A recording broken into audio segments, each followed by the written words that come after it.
Alhaji Ali Abubakar, like Bayo Ojo, a former Attorney General, and so many other Nigerians who are currently being charged in the UK. I mean, sorry, in Italy. So the Italian authorities are charging Nigerians alongside Shell executives, Ajip executives, you know, to send a strong signal that cross-border suspicious transactions like this Malabu deal, you know, are nipped in the bud, and people have become more circumspect of what they do. So yes, they are somewhat guilty because they are not directly, I mean, asking for corrupt persons or potentially corrupt persons in Africa to bring their loot to their countries. It's just because those who are corrupt here, those who are looting our funds here, they see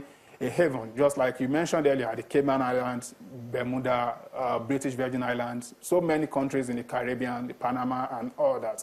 They are a haven for corrupt proceeds that big men, especially in politics, are hiding in shell companies and those havens, tax havens especially. So they are not the ones directly encouraging it, but when the money comes into their country and they see, because they usually come disguised, you know, you won't know immediately that they are fraudulent unless you have a cause to suspect or you have formal complaints, you know. So that's why it's actually difficult for them as well to know which money is which when it comes to genuine transactions and fictitious ones, fraudulent ones. So that's why it's difficult to actually place the blame directly on the West. Okay. But they are trying their best. Thank you. Should commend them on that.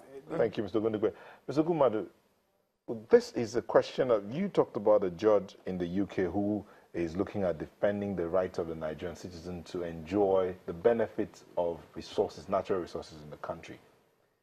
Can, I mean, lawyers like yourself, I mean, under maybe the human rights protection efforts and all of that, help to protect Nigeria? As in, possibly go to court to see some of these cases prosecuted completely, to see that some of these people who have been prosecuted outside, that come back within the country and they are looking like the big men, are actually taken to the cleaners in court. Well, you know, these are issues that border on a very discreet approach. Every strategy you adopt, if you're not circumspect about it, it will boomerang.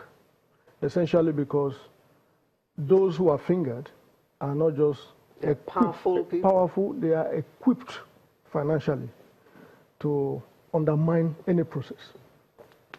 What we have done, and the much I can tell on air, is that there is serious collaboration, one in which information as well as strategies are supplied to constituted bodies and then pressure mounted to fast-track them. The much you see is a function of not just policies, but even legislations, and then campaign. There are moments when we came close to even filing actions. SERAP in particular had gone beyond that to also make publications. There are very many publications in circulation at the moment, clearly indicting not just agencies of government, but sometimes institutions of government.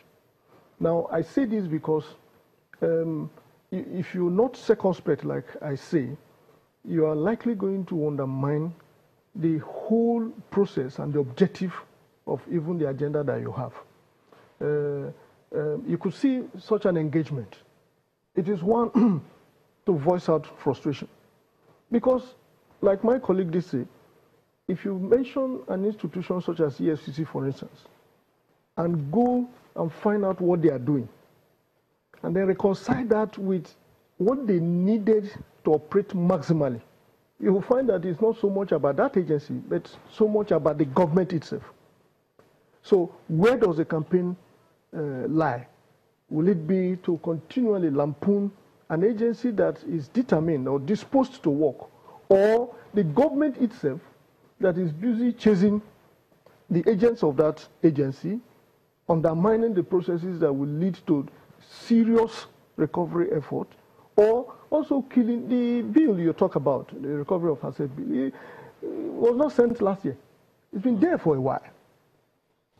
So it's a very complex one, but does not give us any excuse to lower the guards. I think it's an admonition.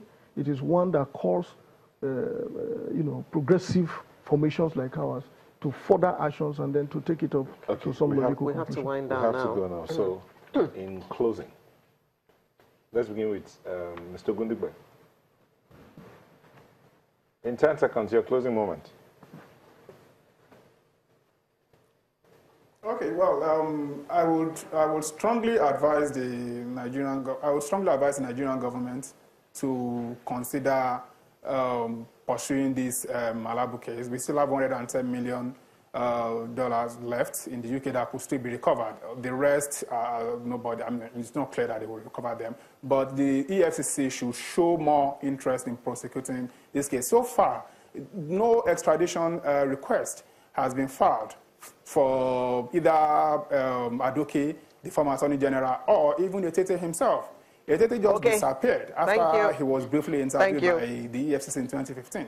And thank you, Mr. Gumadu. Well, my closing remark would be that the Nigerian people should continually remember that vigilance, as we're all engaging, is the eternal price that we have to pay for the liberty we enjoy now. Dr. Grenadian. My final remark is that the government and Nigerians should focus more on what is happening within the country. Now that it takes too much time to recover all these assets, we must police our borders very well and so with transparency so that the money does not even escape from this territory. All right, thank you. Thank you very much. We have been chatting with Dr. Simeon Igbinedion, anti-corruption analyst, Mr. Malaki Ugumadu, President, Committee for the Defense of Human Rights and a legal practitioner, as well as Mr. Sam Gundikwe, who spoke to us from Abuja, who is a journalist. Thank you very much for sharing your insights with us.